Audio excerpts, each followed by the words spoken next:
ఏమో జగన్మోహన్ రెడ్డి గారు మాట్లాడుతున్నారు కాకాని గోవర్ధన్ రెడ్డి మీద కానీ, ప్రసన్న కుమార్ రెడ్డి మీద కానీ, అనిల్ కుమార్ యాదవ్ మీద కానీ, ఈరోజు జైల్లో ఉన్న మిథున్ రెడ్డి మీద కానీ వీళ్ళందరి మీద కూడా కావాలని ఉద్దేశపూర్వకంగా కేసులు పెట్టి అరెస్టులు చేస్తూ ఉన్నారు.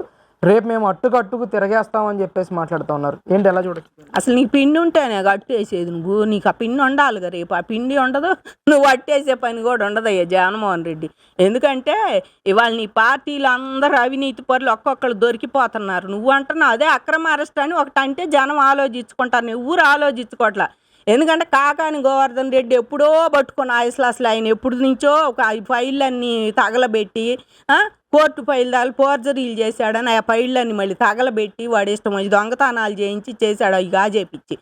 ఇలాంటి వాళ్ళని మదనపల్లిలో ఎప్పుడో పెద్దిరెడ్డిని చేయాల్సిన పనులు. విచిత్రం ఏంటంటే వీళ్ళందరూ కూడా మదనపల్లిలో చేసిన పనికి పెద్దిరెడ్డి గారు అప్పుడు పనికి అధికారులు మాయమైపోయారు. అప్పుడు వాళ్ళు ఇప్పుడు వచ్చారు మళ్ళీ అని పట్టుకోవడానికి కొంతమంది దొరికినట్టున్నారు. ఇప్పుడు వచ్చాడంట ఆయన.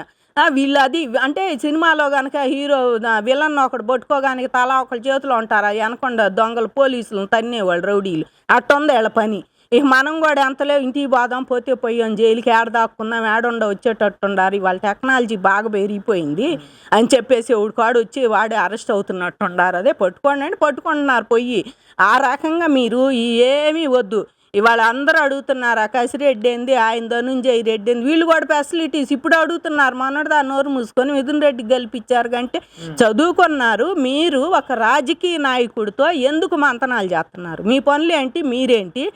వీళ్ళు ఐఏఎస్లుగా ఉండి కూడా వాళ్ళతో మంతనాలు చేసి వాళ్ళు ఏందో ఇళ్లల్లో పనులు మీరు తోటి రాజకీయ నాయకుడికి మళ్ళీ చేసినందుకు వాళ్ళు ఎమ్మట ఉన్నందుకు మీకు తగిన శిక్ష ఇవ్వాలి. శ్రీలక్ష్మి ఎట్టా అనుభవిస్తుందో మీరు కూడా అట్టా అనుభవించాలి. ఎన్నాళ్ళు ఉండా కూడా మీరు ఆ కేసులు తిరగదోడతానే ఉంటారు మీరు చేసిన పనికి.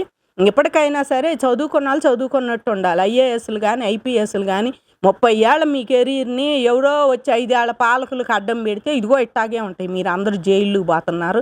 మీ చదువు ఏమైపోయిందా అనుకుంటారు. చదవాలంటే ఎంత కష్టం. సివిల్స్ గ్రూప్స్ అంటే ఎంతో గౌరవం. ఆ పిల్లాడి పలానా అబ్బాయి గ్రూప్స్లో వచ్చింది ర్యాంక్ అంటే అమ్మో అనుకుంటారు జనం. కానీ మీరు ఇవన్నీ చదువుకొని ఇట్లా చేస్తున్నారంటే చాలా బాధ అనిపిస్తుంది అయ్యా. జగన్మోహన్ రెడ్డి గారి పక్కన ఎవరుండా సరే. ఇంకోటి వీళ్ళేమో వైఎస్ఆర్సీపీ పార్టీ అంటారు. లేచిన కాంచి రాజశేఖర రెడ్డి బొమ్మ ఒక్కొక్కడే అనుకుండాలి ఇళ్లలో డిబేట్లకు వచ్చినది. ఇంకా ఆయన బొమ్మ ఎందుకు, జగన్ బొమ్మే పెట్టుకోండి మీరు. అసలు రాజశేఖర రెడ్డి అనేవాడు మీ పార్టీ కాదు. మీ పార్టీని విభేదించి పెట్టిన పార్టీ జగన్మోహన్ రెడ్డి. సోనియా గాంధీని విభేదించి పెట్టాడు. మీరు సిగ్గుసారాలుంటే అసలు రాజశేఖర రెడ్డి పార్టీ బొమ్మను తీసేయాలి, ఆ పేరు ఎత్తకూడదు వీళ్ళు. అదొకటి. మరి తెలుగుదేశం పార్టీ అని లక్ష్మీపార్వతోడు చచ్చిద్ది. ఆ సన్నాసి మొహంలో నా మొగుడు అని చెప్పొచ్చిద్ది. ఆ సన్నాసిది అసలు ఎన్టీఆర్ గారి జీవిత చరిత్రలో చింపేయాల్సిన పేజీ లేదన్న ఉందంటే ఆవిడది లక్ష్మీపార్వతియే. ఆమె కూడా వచ్చి తెలుగుదేశం అండి ఉందేం వైసీపీ పార్టీలో మాట్లాడితే నా మొగుడు రామారావు మా ఆయన పెట్టాడు పార్టీ. ఇంకా పార్టీలో ఉండి నువ్వేదైనా ఉంటే ఇవేదిచ్చు. నీ అల్లుడు అంటున్నావు కదా, అల్లుడు ఆయన ముఖ్యమంత్రి, ఇవేదిచ్చు. ఏదన్నా చేస్తే మా ఆయన చేసి మీరు చేయటం లేదని చెప్పి నువ్వు అదే పార్టీలో ఉండి నువ్వు వాళ్ళ మీద వచ్చి పోట్లాడు. మీడియా పరంగా ఏదైనా సరే నువ్వు ఏదైనా చేయాలనుకుంటే. అంతేగాని మాట్లాడితే ఇల్లు ఉండేదేమో ఇంకో పార్టీలో చెప్పుకునే పేర్లేమో నా మొగుడు రామారావు, మా పార్టీ తెలుగుదేశం అని ఆమె, మా నాన్న రాజశేఖరు, నాదేమో వైసీపీ పార్టీ అని ఈయన.